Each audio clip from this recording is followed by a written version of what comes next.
ಕಾಂಗ್ರೆಸ್ನವ್ರಿಗೆ ಎಲ್ಲೋ ಒಂದು ಕಡೆ ಅವರ ಆಡಳಿತದಲ್ಲಿ ಕುಸಿತ ಕಂಡಿರೋದ್ರಿಂದ ಜನ ತಿರಸ್ಕಾರ ಮಾಡ್ತಾರೆ. ZP, TP, GBA ಚುನಾವಣೆ ಇವ್ಯಾವು ಕೂಡ ಮಾಡ್ತಕ್ಕಂಥದ್ರಲ್ಲಿ ಮನಸ್ಸಿಲ್ಲ ಅವ್ರಿಗೆ. ಕಾರಣ ಎಲ್ಲೋ ಒಂದು ಕಡೆ ಅವ್ರಿಗೆ ಹಿನ್ನಡೆ ಆಗ್ತಕ್ಕಂಥದ್ದು ಒಂದು ಆತಂಕ ಇದೆ.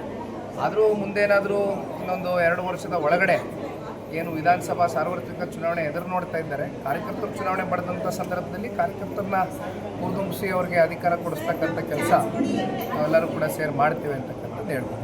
ಮತ್ತು NDA ಟಿಕೆಟ್ ಹಂಚಿಕೆ ವಿಚಾರವಾಗಿ ನಾವು ತುಂಬ 2 ವರ್ಷ ಆದರೆ ಕೋಲಾರ ಜಿಲ್ಲೆಯಲ್ಲಿ ಬಲಕ್ಕೆ ಕ್ಷೇತ್ರಗಳನ್ನು ಕೂಡ ಕೈಬಿಟ್ಟಿರ್ತಾರೆ. ಅಂತಹ ಕ್ಷೇತ್ರ ಮಾಲೂರು, ಬಂಗಾರಪೇಟೆ, ಕೋಲಾರ ಈ ಭಾಗದಲ್ಲಿ ಟಿಕೆಟ್ ಹಂಚಿಕೆಗೆ ಸಂಬಂಧಪಟ್ಟಂತೆ JDS ನಾಯಕರಲ್ಲಿ ಒಂದು ಅಸಮಾಧಾನ. BJP ನಾಯಕರು JDS ಜೊತೆ ಮೈತ್ರಿನೇ ಬೇಡ ಅಂತಕ್ಕಂಥ ಒಂದು ಮಾತು ಕೂಡ ಹೇಳಿದ್ದಾರೆ ಮಾಲೂರು ತಾಲೂಕಲ್ಲಿ. ಈಗ ಕರ್ನಾಟಕ ರಾಜ್ಯ ರಾಜಕಾರಣದ ಇತಿಹಾಸ ತೆಗೆದು ನೋಡಿದಾಗ ಇಲ್ಲಿವರೆಗೂ ಕೂಡ ಅಲಯನ್ಸ್ಗಳು ಆಗಿರ್ತಕ್ಕಂಥದ್ದು ಪೋಸ್ಟ್ ಪೋಲ್ ಅಲಯನ್ಸ್. ಚುನಾವಣೆಯ ಫಲಿತಾಂಶ ಬಂದ ನಂತರ ಅಲಯನ್ಸ್ಗಳು ಆಗಿರುವಂಥದ್ದು ನೋಡಿದ್ದೀವಿ. ಇದು ಮೊದಲನೇ ಬಾರಿ ಪ್ರೀಪೋಲ್ ಅಲಯನ್ಸ್ ಆಗಿರುವಂಥದ್ದು. ಸವಾಲುಗಳಿರ್ತವೆ. ಜೊತೆಯಲ್ಲಿ ಹಳೆ ಮೈಸೂರು ಪ್ರಾಂತ್ಯದಲ್ಲಿ ಜನತಾದಳ ಪಕ್ಷ ನಮ್ಮದಾದಂಥ ಒಂದು ಬಲವನ್ನು ಇಟ್ಕೊಂಡಿದ್ದೇವೆ. ಕಾರ್ಯಕರ್ತರ ಪಡೆ ಇದೆ ಬಲಿಷ್ಠವಾಗಿ. ಈ ಭಾಗದಲ್ಲಿ ಜನ ನಮ್ಮನ್ನು ಬೆಳೆಸಿ ಪಾರ್ಟಿನ ಹರಿಸಿರ್ತಕ್ಕಂಥವ್ರು ಭಾಳ ಜನ ಇದ್ದಾರೆ, ಎಸ್ಪೆಷಲಿ ಓಲ್ಡ್ ಮೈಸೂರು ರೀಜನ್.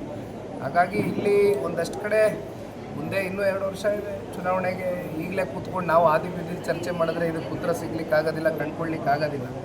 ಆ ಸಮಯದಲ್ಲಿ ರಾಷ್ಟ್ರೀಯ BJP ನಾಯಕರು, ನಮ್ಮ ರಾಷ್ಟ್ರೀಯ ನಾಯಕರು ದೇವೇಗೌಡರು ಸಾಹೇಬರು, ಜೊತೆಯಲ್ಲಿ ಕುಮಾರಣ್ಣವರು, ರಾಜ್ಯ BJP ನಾಯಕರೆಲ್ಲ ಕೂತ್ಕೊಂಡು ಒಟ್ಟಿನಲ್ಲಿ ಸುಗಮವಾಗಿ ಅಲಯನ್ಸ್ಗೆ ಎಲ್ಲೂ ಧಕ್ಕೆ ಉಂಟಾಗದೇ ಇರತಕ್ಕಂಥ ನಿಟ್ಟಿನಲ್ಲಿ ಒಳ್ಳೆ ತೀರ್ಮಾನ ಕೈಗೊಳ್ತಾರೆ. ಬರಗಾಲ ಎದುರಾಗ್ತಾ ಇದೆ ಸರ್, ನೀರಿನ ಅಭಾವ ಸೃಷ್ಟಿಯಾಗ್ತಾ ಇದೆ. JDS ಇದ್ರ ವಿರುದ್ಧ ಯಾವ ರೀತಿ ಹೋರಾಟ